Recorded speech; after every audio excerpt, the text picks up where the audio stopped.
grounds. Appointments are available for residents 16 years of age and older. Vaccines are available to certain residents of Hennepin, Ramsey, Anoka, and Dakota counties. Call the Minnesota American Indian COVID-19 hotline at 651-304-9986 to find out when you can get your free COVID-19 vaccination. Appointments are available April 16th through June 19th. Call the Twin Cities American Indian COVID-19 hotline at 651-304-9986. That's 651-304-9986. Minnesota has the only original wolf population in the continental United States, and 80% of Minnesotans believe the wolf should be protected. Howling for Wolves is asking Minnesotans to respect our true wildlife management. Test 1, 2, 3, test. Could you hear me? Hello. 1, 2, 3, 1, 2, 3. Ogama said she can hear me.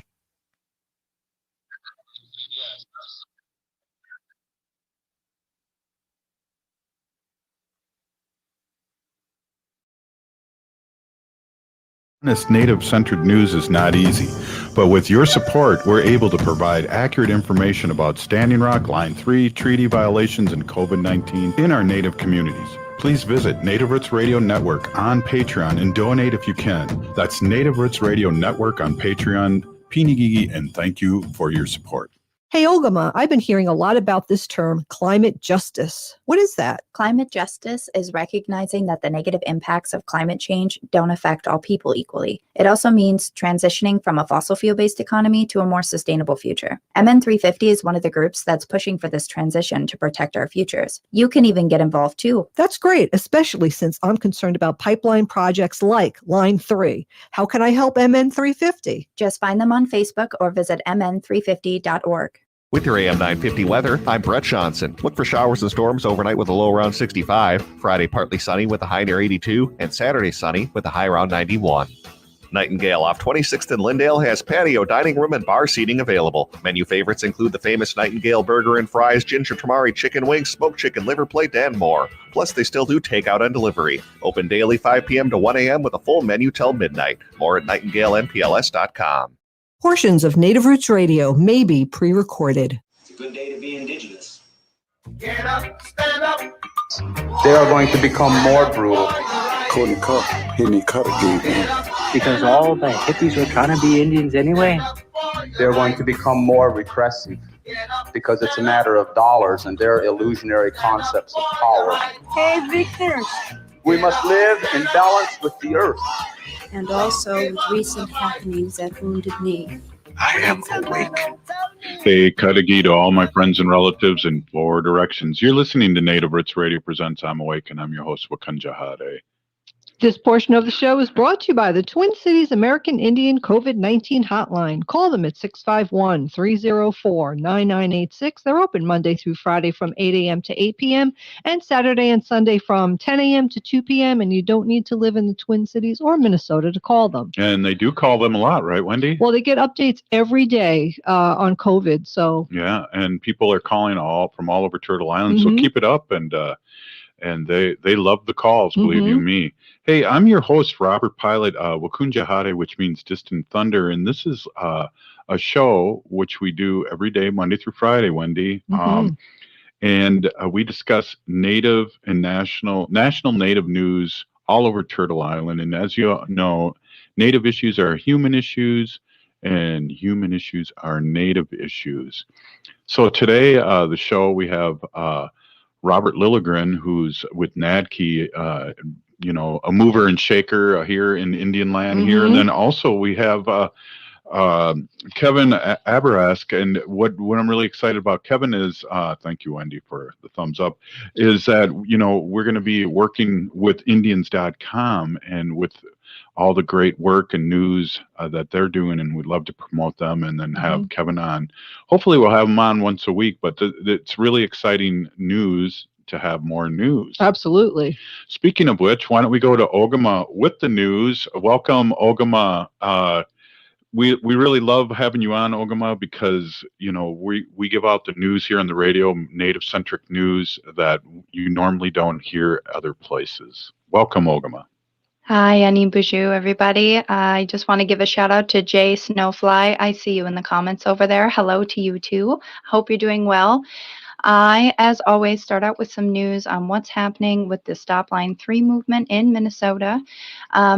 If you have not signed up yet, please sign up to go to the Treaty People Gathering in northern Minnesota, June 5th through 8th. You can sign up at treatypeoplegathering.com. Water Protector Don Goodwin said in an ask for sign up that this is about so much more than a pipeline. It's drawing a hard line against all the new fossil fuel infrastructure. It's about standing with Indigenous peoples and strengthening their sovereignty. It's time to rise for the water, the land, and the sky, and for our future generations. And I don't think anybody else could have said it as well as Don. So shout out to you, Don, as well. Hope you are safe and doing well. An update on the Ride for the Rivers that Shania Matson, water protector from Honor the Earth, has been doing. She rolled into the Red Lake Treaty Camp late last night, and she was welcomed by water protectors who were fishing and setting up for a traditional sweat. She updated her social media with that information early this morning, I believe. She also said that she saw the area that had been burned last week when someone or something set fire to one of the tiny houses that had been built for the camp. I did hear about that just briefly, but I hadn't gotten any more information as to the cause of the fire, and it kind of sounds like maybe they still don't know, but that's really unfortunate. Shania said she heard from stories of what it's been like for people making camp there to protect the water and practice their treaty rights. Today is the final day of riding. Shania and other water protectors will travel about 75 miles and visit 3 more rivers between the Red Lake Treaty Camp and the place where Line 3 crosses the Red River from North Dakota. After that, they plan to go to Fargo for a day and visit others who are organizing in the resistance to stop Line 3.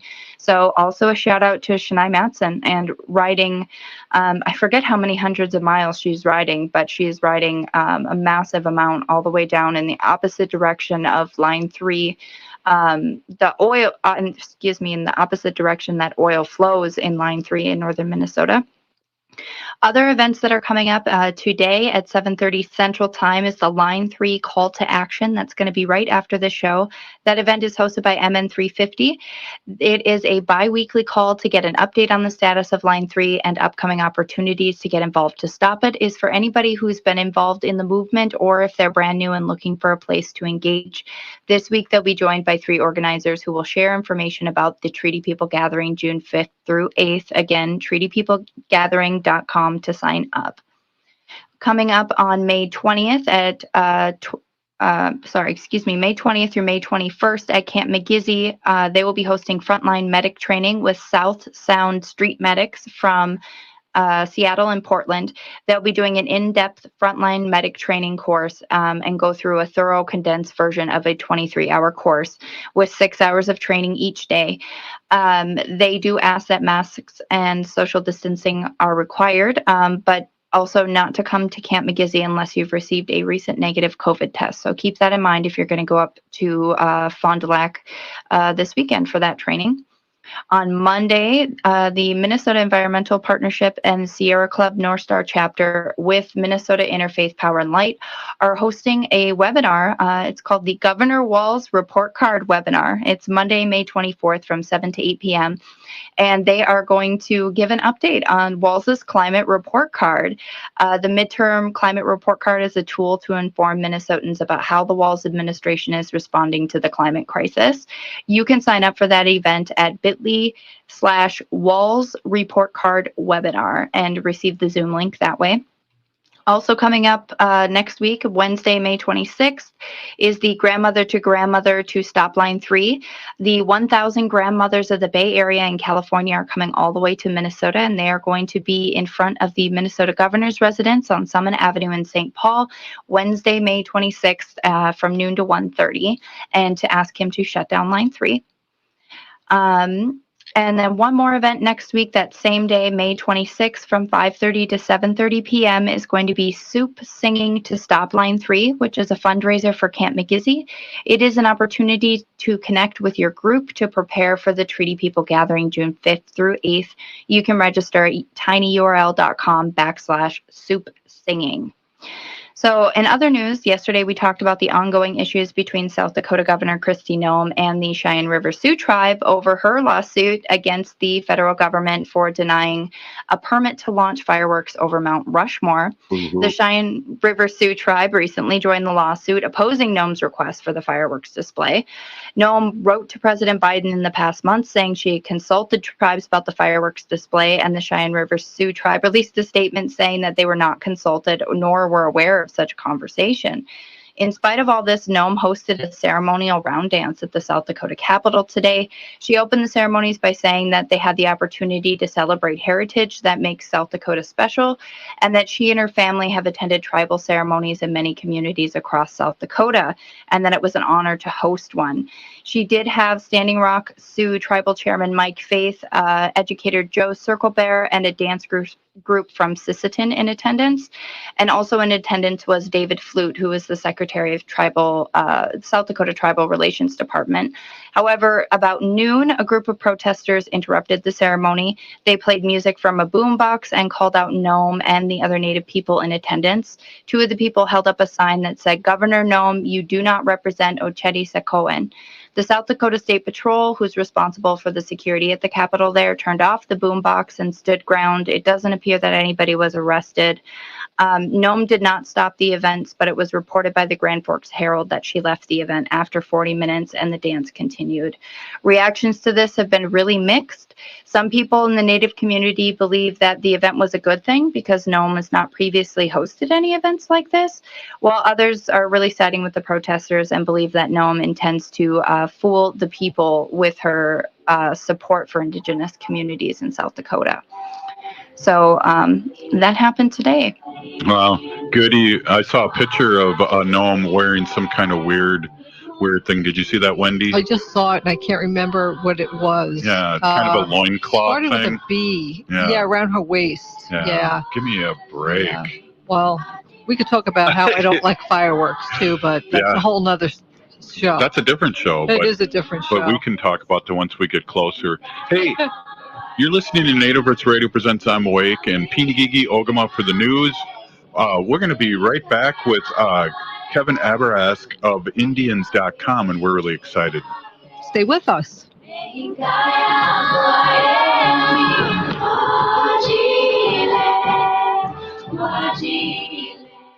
If you're hurting in your relationship or have been affected by sexual violence, you're not alone. Strong Hearts Native Helpline can help you through these difficult and uncertain times. Strong Hearts Helpline is a free 24/7 confidential domestic dating and sexual violence helpline for Native Americans. Help is available by calling 1-844-762-8483 or by clicking on the Chat Now icon on strongheartshelpline.org. This message is sponsored by the National Indigenous Women's Resource Center.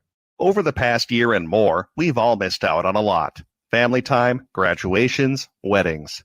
And missing those events, we've missed out on even more. Friendships, connections, community, belonging. That's a long time to miss things this important. So don't miss on getting the COVID-19 vaccine. Vaccines are now available throughout Hennepin County to anyone over the age of 16. Just visit takecarehennepin.org and sign up to get yours. That's takecarehennepin.org. The Department of Indian Work partnered with the Minnesota Department of Health to open the Twin Cities American Indian COVID-19 hotline. Now you can call the Twin Cities American Indian COVID-19 hotline Monday through Friday from 8 a.m. to 8 p.m. and Saturday and Sunday from 10 a.m. to 2 p.m. You can also schedule a free COVID-19 vaccine at the Minnesota State Fairgrounds. Appointments are available for residents 16 years of age and older. Vaccines are available to certain residents of Hennepin, Ramsey, Anoka, and Dakota counties. Call the Minnesota American Indian COVID-19 hotline at 651-304-9986 to find out when you can get your free COVID-19 vaccination. Appointments are available April 16th through June 19th. Call the Twin Cities American Indian COVID-19 hotline at 651-304-9986. That's 651-304-9986. Hi, this is Representative Sharice Davids from Kansas. I'm Ho Chunk, and you're listening to Native Roots Radio. We are Calusa Nation. Hey, welcome back to Native Roots Radio presents I'm Awake, and I'm your host, Wakanja Hade. This portion of the show is brought to you by the Twin Cities American Indian COVID-19 hotline. Call them at 651-304-9986. They're open Monday through Friday from 8 a.m. to 8 p.m. and Saturday and Sunday from 10 a.m. to 2 p.m. Hey, Wendy, we're super excited to have Kevin Abourezk on, and he's managing editor at Indians.com. They do such great work bringing out Native issues, and they do video, audio, and, well, I shouldn't even talk about it anymore. Why don't we get Kevin on to speak about this great organization that he works for. Kevin, welcome to Native Roots Radio presents I'm Awake. Great. Thank you so much for having me, Robert. How madakiapi chanwashtia nape chuza pilo, tachanku cheska machia pilo, malakota. Just said, greetings, my relatives. I greet you with a warm handshake. My Lakota name is Holy Road, and I am Lakota. Speaking to you from the Lincoln, Nebraska, the ancestral homelands of the Oto-Missouri, Kansa, Omaha, and Pawnee peoples. And as Robert mentioned, I'm the managing editor for Indians.com. This is a Native American news website owned and operated by the Winnebago Tribe of Nebraska, especially Ho-Chunk Incorporated, their economic development corporation. And you can find us, of course, on Indians.com, which is Indians with a Z, not an S. You can also follow us on Twitter, Facebook, Instagram. And recently, we joined Clubhouse, which is a pretty cool app if you have an Apple product. And we do a weekly news roundup each Friday evening starting at 7 p.m. So be sure to check that out. I think we're having a lot of fun with that. That was a lot of fun. Thanks for the invite on. That was a lot of fun. Yeah, absolutely. I was glad you could join us last week, Robert. And I also wanted to mention a podcast that we started within about the past year or so called Reconciliation Rising, which features interviews with natives and non-natives who are working together to promote reconciliation. You can find our podcast on iTunes under the Indians.com banner or on SoundCloud just by searching for Reconciliation Rising. You can also visit the website for the podcast, which is reconciliationrising.org. So thank you so much for having me, Robert, and I'm excited to be here. Well, we're really excited to have you, Kevin, and we've been watching your work, and I know Ogama at times quotes your news when you have news coming up, and we are always looking at it on Facebook and really staying on top of things. Tell us a little bit about yourself and maybe a little bit about what we're going to be doing here, hopefully in the future as a group, or two groups, I should say. Absolutely. Thank you. Yeah. So I've spent the past 22 years of my life as a journalist. I spent 18 years as a reporter and editor for the Lincoln Journal-Star here in Lincoln. And then I've spent the past 3.5 years or so for Indians.com. I've written at this point thousands of articles and produced a number of videos. And I take my own photos now. So I kind of have to do a little bit of everything since most of the time when I go out into the field, I'm kind of a one-man crew. So, I'm shooting my own photos and videos and producing these things later on. And I enjoy that. I really do. And of course, I do the podcast as well now. I'm a married father of 5, and I serve on the board of directors for the Lincoln Indian Center. And I also serve as a human rights commissioner here in Lincoln. That's something that I was recently appointed to by the mayor of Lincoln. Really proud to be able to serve on that commission. We investigate civil rights violations here in the city, and obviously that's a pretty important thing nowadays, and always has been. But especially, I think within the past year, we can all agree that civil rights is something that we should all be very attuned to. So glad to be part of that. Yeah, I noticed when we met, you came up after the George Floyd murder, and really were doing a lot of work on that and getting it out there immediately. And I just want to say, Peeny Gigi for all your hard work on that. You know, I got to tell you, Robert, that experience in Minneapolis was kind of in many ways a real awakening for me. I went to Minneapolis really to try to touch this experience that had happened, to all of us nationally, and as powerful as it was, and we even visited the site where Mr. Floyd lost his life. As powerful as that experience was, I got to tell you, it was opening up my phone the morning after we arrived there in Minneapolis and looking at the headlines from my city of Lincoln here and seeing the fact that the night before there had been a protest in Lincoln in which a number of very youthful protesters, most of them in their teens, had been very savagely beaten by Lincoln police. And, I'm choking up talking about it right now. It was just so incredibly powerful to see that and to see these young people standing up for what they believed in. And disheartening to see the way that our community and our police reacted to that. So really, it kind of made me realize I had to come back here and do what I could, to help my community, to help heal some of the problems that we're facing here. And I felt responsible for what I saw happen in my community. So I came back with a mission in many ways to try to get more involved than I have over the past year. So. Wow. Yeah. And it really shows. And I want to say Peeny again. It's interesting too. I knew this, but I forgot when I kind of pulled out some information about you that Indians.com is owned by Ho Chunk Inc. That's exciting. That's our relatives, Wendy. I'm in the Wisconsin, enrolled in Wisconsin, but many of my cousins and aunties are enrolled in Nebraska. So we are all related. Absolutely. Yeah, no, I owe everything to Ho Chunk Incorporated. So yeah, thank you for mentioning.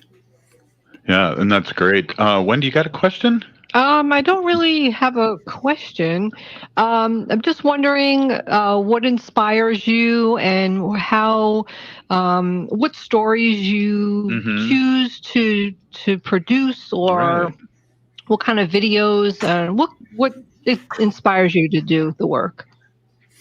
Most inspired by people who are working to heal wrongs within society, people who are seeking to redress past injustices.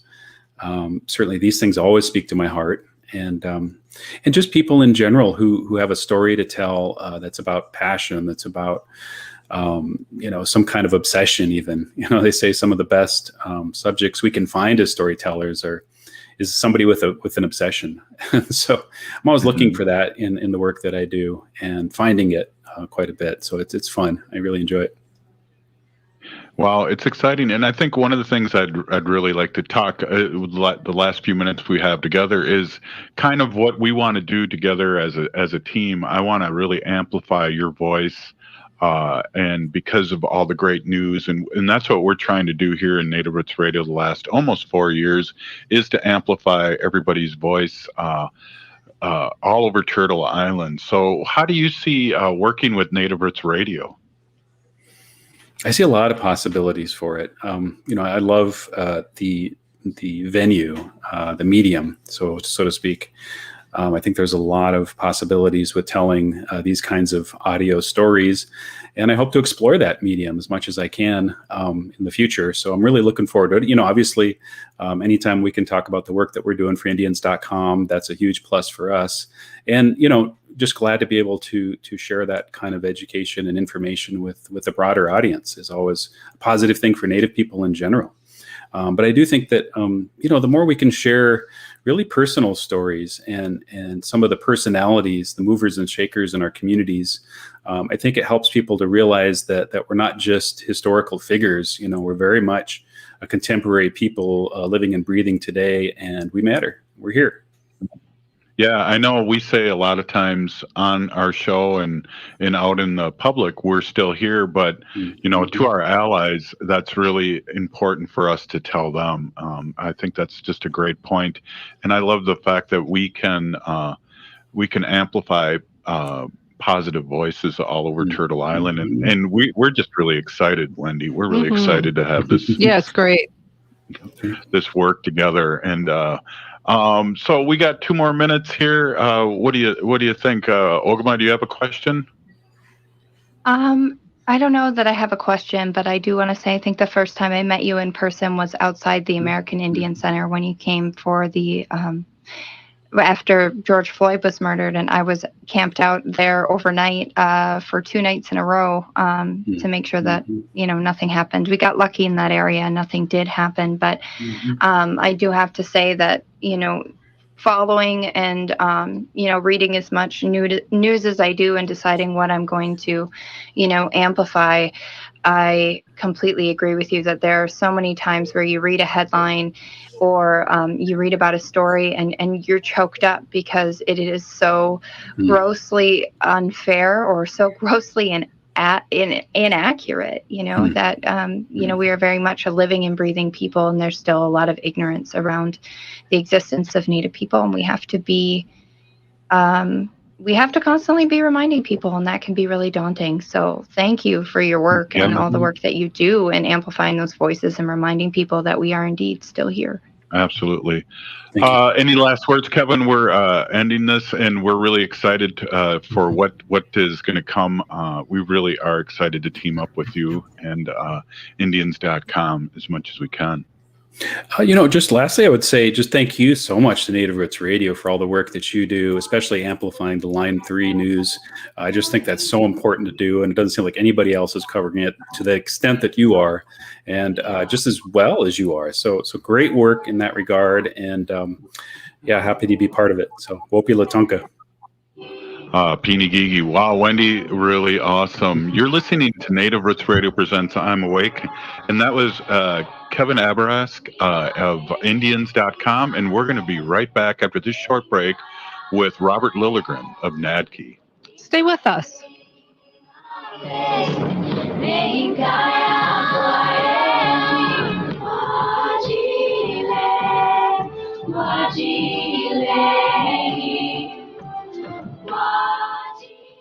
Hey, Wendy, what are we doing for dinner after the show? How about we go to J. Selby's on 169 Victoria Street in St. Paul? They have a delicious plant-based menu that's compassionate and environmentally sustainable. I'm getting their spot-on vegan Big Mac, the dirty secret. You can pick up and they deliver within a 5-mile radius, or you can call them at 651-222-3263 or visit jselbys.com. Well, you sold me one. Let's go order at J. Selby's tonight. I'm hungry. Minnesota has the only original wolf population in the continental United States, and 80% of Minnesotans believe the wolf should be protected. Howling for Wolves is asking Minnesotans to respect our true wildlife manager, the wolf. Their survival is critical to our ecosystems, our communities, and even our economy. As highly intelligent animals with strong social bonds, Minnesota wolves deserve to be protected and admired. Learn more at howlingforwolves.org.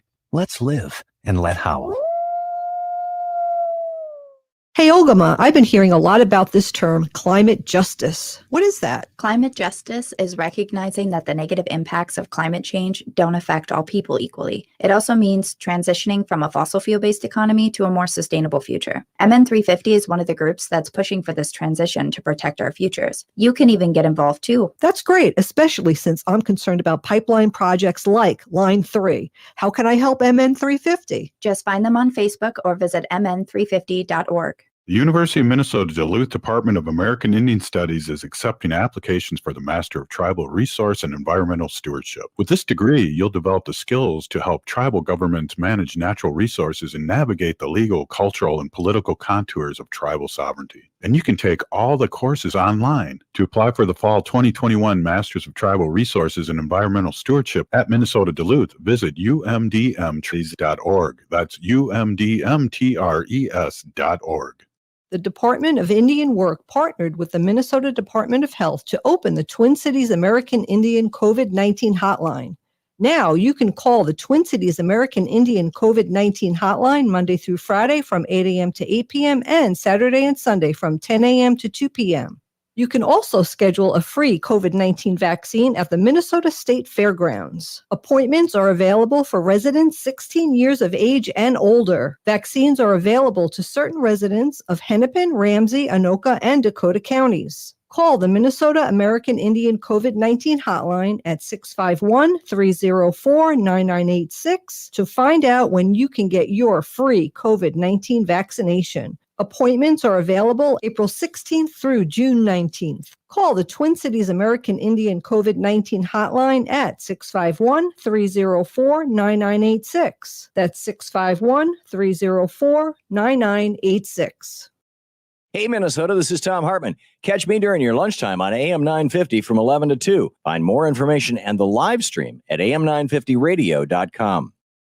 If the statistics say that 1 in 3 Native women and 1 in 6 Native men have experienced sexual assault in their lifetime, it means our whole community is affected by sexual violence. 1 is too many. Don't stand by, stand up. Don't engage in acts of sexual violence, and shut down the dirty jokes, the gossip, the victim blaming and shaming. As a community, we can change the way we respond. Contact the Minnesota Indian Women's Sexual Assault Coalition to attend a workshop to learn more. Sponsored by the Minnesota Indian Women's Sexual Assault Coalition. With your AM 950 weather, I'm Brett Johnson. Look for showers and storms overnight with a low around 65. Friday, partly sunny with a high near 82. And Saturday, sunny with a high around 91.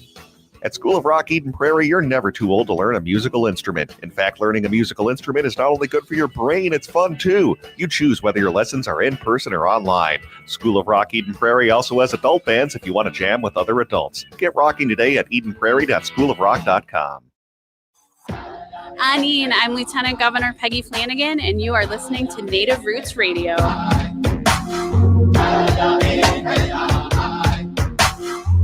are Alusa Nation.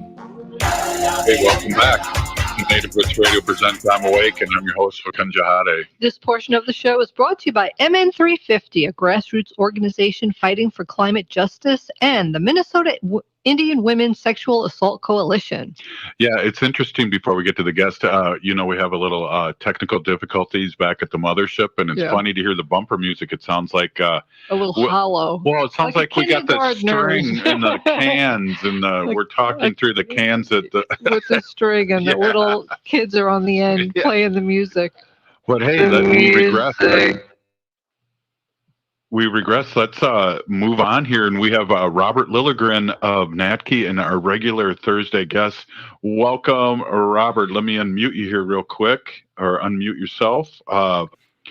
It's just a wild day here, isn't it? So it's a wild day. Welcome, Robert. Yeah. Can you hear us okay? I can hear you. Can you hear me? Yeah, you sound great. Great. Yeah, I was having a little technology issues, so I'm glad it's coming through. So yeah. Hey, Robert. Hey, Wendy. Hey, Ogama. Nice to see y'all. Yeah, we're really excited to have you on, and we want to just maybe touch base on what's happening here in the Twin Cities and what's happening nationally with natives and also other people. We care about other people too once in a while, so we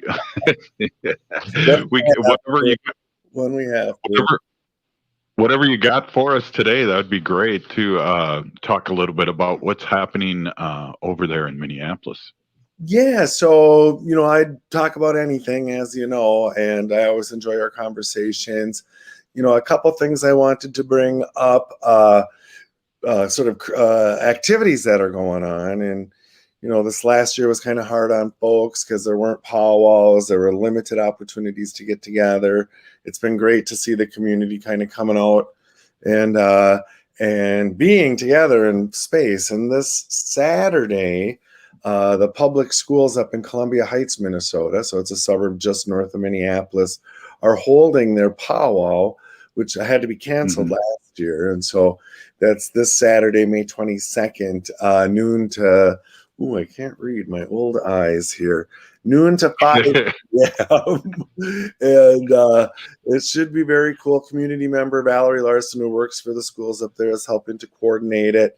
The organization I work for, NACDI, is fiscal agent, just to support, on a pro bono basis, just to support this community activity. But there was, here in the Twin Cities, here in Minneapolis, there was a Mother's Day powwow recently at Little Earth. There was a round dance just last weekend at Little Earth. And so it's so great to see the community coming out and getting together again. Yeah, we're vaccinated. We're ready to go, and we'll be outside without our mask on part of the time, Wendy, right? Well, yeah, and I'm working on not being so judgmental about people who aren't getting vaccinated. I just want to say that. I'm really working it hard. Publicly. It's really hard, but I'm working on it. I hear you, and it's been really rewarding to see the positive response in the Native community, and really focusing on taking care of children, of elders, and expressing those Indigenous values. And so, at least in the community I'm part of, there's a high level of vaccination. And our medical services, so Native American Community Clinic and Indian Health Board just did great jobs at getting people vaccinated. Yeah, we have Dr. Stately on every Monday, and wow, it's just great to hear the updates from him. And we've also offered Dr. Stately, like we've offered you, Robert, to come over now that you're vaccinated and do the show live here sometime when you can, and we'll give you a T-shirt and get you going, get you all set up with our swag. Yeah, that's a good incentive. That T-shirt, I just might do that. Yeah. That sounds good. And another thing I was just going to bring up that's going on in the community right here with a lot of the urban organizational leadership is how we've been coming together in very traditional ways around a fire with ceremony. And we're really trying to sort of tee up the next 3 to 5 years. What are the priorities in the community as we see them? And acknowledging that through the Recovery Act, the Repair Act, there's a lot of interest in what's going on in our community right now. And so we want to make sure that we're prepared and that we are working collaboratively so that we can benefit our communities to the highest level and leverage dollars that are coming in from a lot of public sector sources, federal level, state level, even local level, and a lot of philanthropic resources are kind of teeing up. You can see them on the horizon. So we're trying to be good and ready. I feel like, especially with the government here, Minnesota state government, I feel like there's been a lot of really good sharing through the Native community in the last year or so with the bills and what groups have gotten money. And I think it's really been a good trend, Robert. I agree, and I would really credit the Waltz Flanagan administration for kind of giving place to that urban Indian voice as well. We're not sovereign nations. We're organized community and a collection of Native nonprofits, and so it's a very different status, right? And so to try to find that place where we have specific issues specific to the urban Indian community, and how do we get resources to address them. And there has been a lot of engagement starting in the Dayton administration, but really accelerated and amplified through the Waltz Flanagan administration directly with the urban Indian community. We have leadership here like Dr. Joe Hobart of the American Indian CDC, Louise Matson of Division of Indian Works have really led this kind of conversation. So we're in conversation with the governor's office, with commissioners directly, and it's a whole different conversation. It's really something new and something different. What do you think? That's interesting because not to say that you've been around a long time, but you've been around a long time. And what do you see the differences now? I know for us as natives, we had the murder of George Floyd. It really basically got rid of the Washington name that we've been fighting for so long. What do you see as the big difference? Are people becoming allies, are becoming more awake, or? I think it's a combination of things. And yes, I have been around a long time, and so seen quite a bit of change. And a lot of it is from activities in the community, right? We have been coming together for a long time now, trying to figure out how to change the narrative at the national level. The team names, you have shows like Rutherford Falls. I don't know if you watch that, which is one of the most Indigenous shows ever produced for television. So we're really taking some proactive steps to reclaim that narrative, and then also to work together collaboratively, and we have this colonized framework that teaches us to compete with each other for resources, for service populations, for urban, reservation dynamic. And so instead of competing and doing the colonizers' work for them, let's put that aside and figure out how we work together. There's plenty to serve our people if we work collaboratively. So I think there's just been a change. There's a generational change in leadership. We've talked about this before, right? The young people are being raised with a much stronger sense of their Native identities, languages, cultures. And so I think that it's this combination of things. And then, of course, having seats at the table, having people like Native people in Congress, a Native lieutenant governor, Native House members, all of the Native local elected officials that were elected the last cycle. We're having impact on policy. Yeah, that's awesome. And you mentioned that show.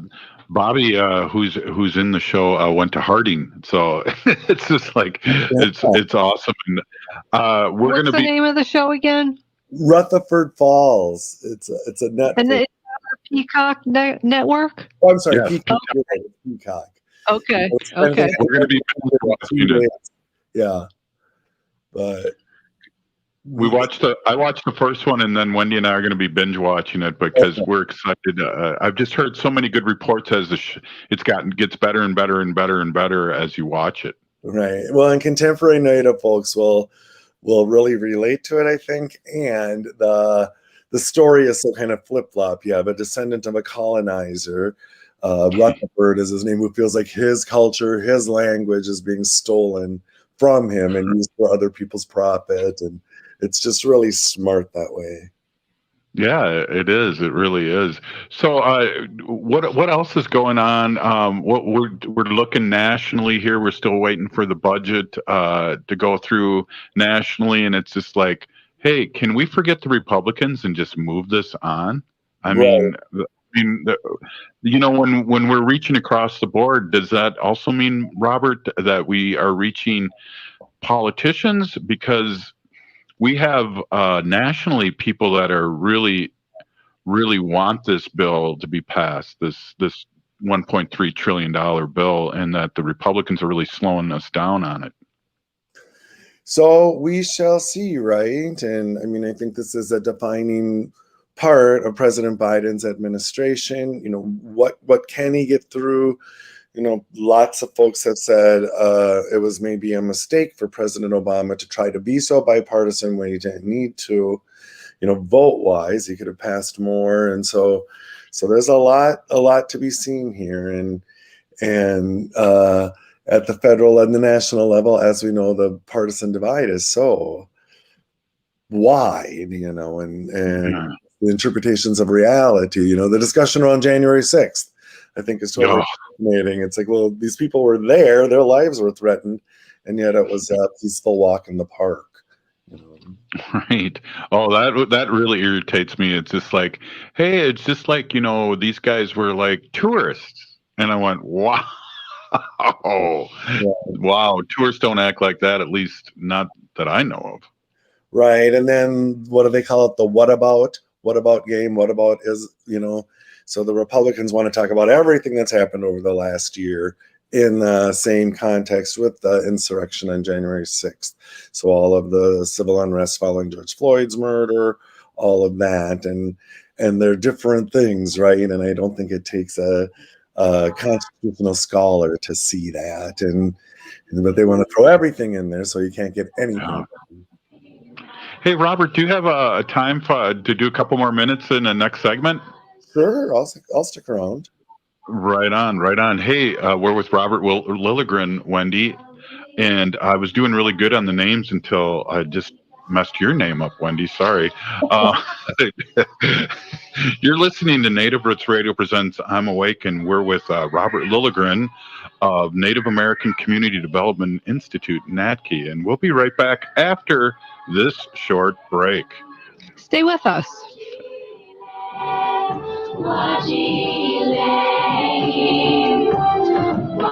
The University of Minnesota Duluth Department of American Indian Studies is accepting applications for their Master of Tribal Administration and Governance. This degree is designed to develop the knowledge needed to work as an administrator in tribal government. Plus, you'll learn about the principles of sovereignty, ethics, law, budgets, and leadership. And you can take all the courses online. To apply for the fall 2021 Master of Tribal Administration and Governance at Minnesota Duluth, visit umdmtag.org. That's umdmtag.org. Over the past year and more, we've all missed out on a lot. Family time, graduations, weddings. And missing those events, we've missed out on even more. Friendships, connections, community, belonging. That's a long time to miss things this important. So don't miss on getting the COVID-19 vaccine. Vaccines are now available throughout Hennepin County to anyone over the age of 16. Just visit takecarehennepin.org and sign up to get yours. That's takecarehennepin.org. Hey, Ogama, I've been hearing a lot about this term, climate justice. What is that? Climate justice is recognizing that the negative impacts of climate change don't affect all people equally. It also means transitioning from a fossil fuel-based economy to a more sustainable future. MN350 is one of the groups that's pushing for this transition to protect our futures. You can even get involved too. That's great, especially since I'm concerned about pipeline projects like Line 3. How can I help MN350? Just find them on Facebook or visit mn350.org. Hey, Cudahy to all my friends and relatives in 4 directions. This is Robert Pilot of Native Roots Radio presents I'm Awake. I'm here to ask you for your support. Finding honest Native-centered news is not easy. But with your support, we're able to provide accurate information about Standing Rock, Line 3, treaty violations, and COVID-19 in our Native communities. Please visit Native Roots Radio Network on Patreon and donate if you can. That's Native Roots Radio Network on Patreon. Pinigigi, and thank you for your support. This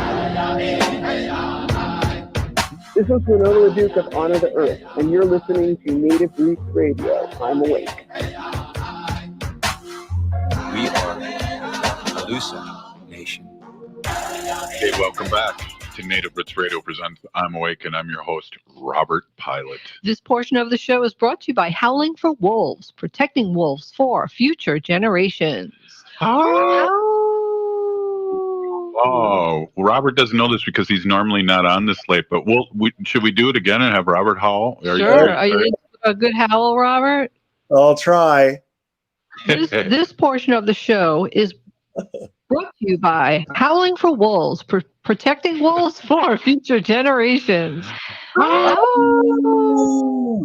Robert did a great job. Hey, this is Native Roots Radio presents I'm Awake, and I'm your host, Robert Pilot, and we're with Robert Lilligren, who's a Native American Community Development Institute, NACDI CEO, and we're really always excited to talk to Robert because, one, it's a lot of fun, too, and he has all this knowledge about past Native things happening, and also has his hand on the heartbeat of what's happened here in Indian country and nationally too. He doesn't like to talk about that, but a lot of times when things nationally happen, Robert gets a phone call, right, Robert?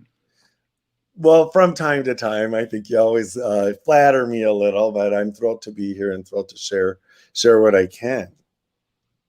Yeah, it was great. We were talking a little bit about masks and having you over and running into you at the powwow grounds. Oh, nice. Yeah, it's been great being in there. I've been in the office quite a bit, and folks who aren't from here, there's a Native-owned coffee shop, Powwow Grounds, that's in our building. Our gallery is there as well. All my relations are. But the great thing about Powwow Grounds is everybody goes there, right? And so you might be sitting in the office thinking, oh, I really need to talk to so-and-so. Look out the office door window, and there they are in the coffee shop. It's like, oh, great. Get some work done. Yeah, that's hilarious. I ran into Mike, too, another ho-chunk, and when I was there, and it was like, oh, my God, and we sat and talked for about 10 minutes about some stuff we needed to talk about, or how the election is going for me and things like that. So how is it going, Robert? How is it going? Well, it's hard because of COVID and not going to Chicago and really talking to people. Sure. But I have some elders that are really working hard for me, and I have a really good feeling. And not that they weren't praying for me before, but now they're calling up and going, vote for Robert.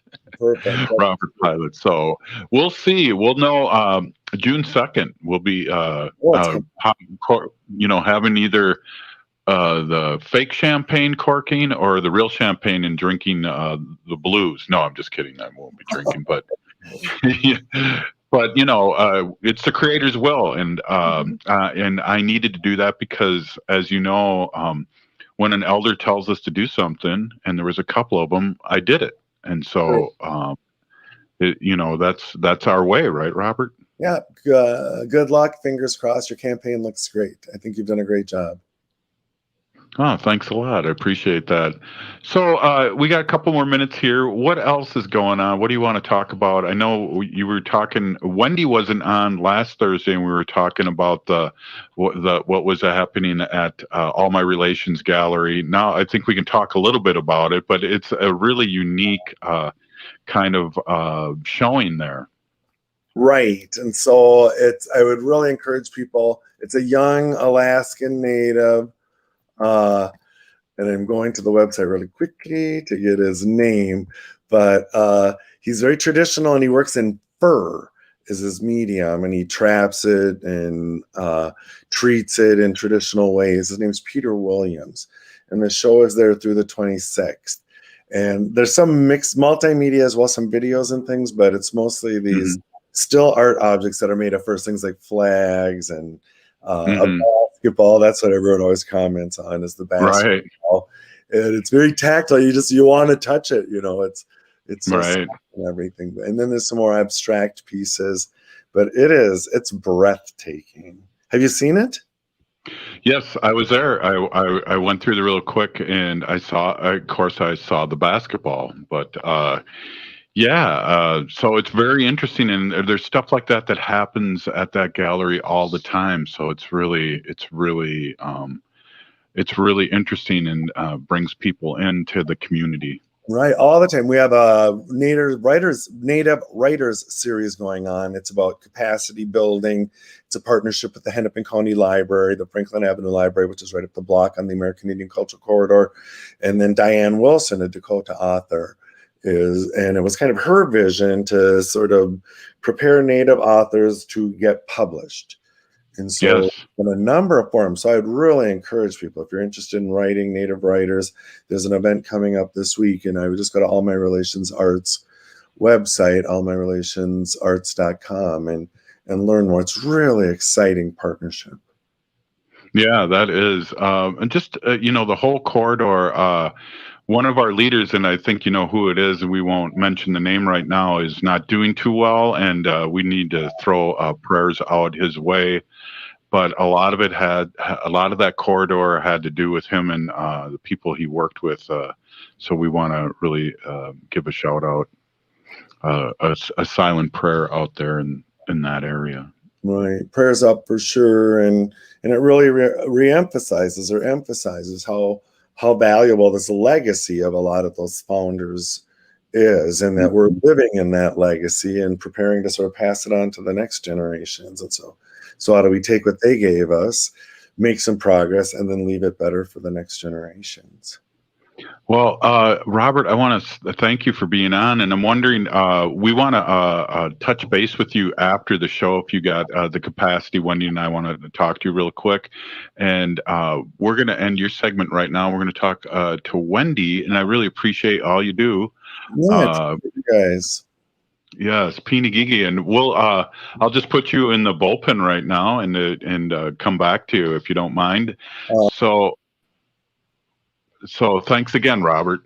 Thank you. That was Robert Lilligren of Native American Community Development Institute, Wendy. Yeah, I loved it. Thank you, Robert, always for being on. Definitely. I just want to let everybody know that today I was lucky enough to talk to Minnesota Senator Amy Klobuchar's legislative assistant, Brian.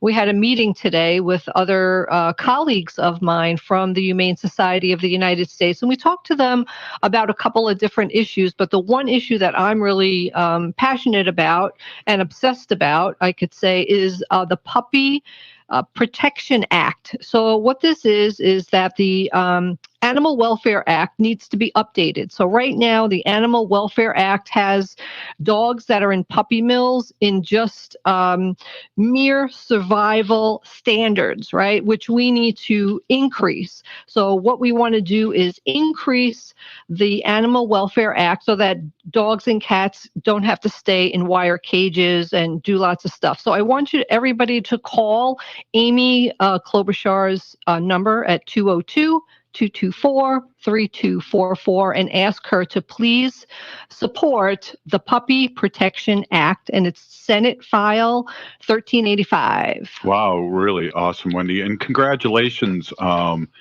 really, you're doing a lot of great work here, and you know, with our sacred animals, and I really appreciate it. And you know, you have time to do it now too, so that must be really exciting for you. It is really exciting for me, yeah, and I want to continue working on this stuff because I feel like it's really important. It is important. Yeah. It is important. And, you know, the same compliment we got from Kevin I want to give you is that I don't see a lot of people working on what you're doing. And that's exciting that we're doing this. Yeah, thank you. And, you know, you're an inspiration, and you inspired me to get more involved and do things and get more involved because of your work, you know? Yeah, we all have to stand up and step up to things that we feel that are important to us. Hey, I would like to, Peeny Gigi again, Wendy. I would like to end with these thoughts. We are not living on Earth, we are Earth. The ground on which we stand on is sacred ground. It's the blood of our ancestors. We need to resist, divest, join a group, and run for office. You've been listening to Native Roots Radio presents I'm Awake, and I want to say thank you to Kevin Abourezk, Wendy. That was great. And also always to Robert Lilligren. Absolutely. And to Ogama with the news, and with you with just being a big support for me, and also the great work you do. We're still here. We're the 7th generation. Free Leonard Peltier, stop line 3. Hi, everybody. This is Santita Jackson of AM 950's new daily morning drive show, The Santita Jackson Show.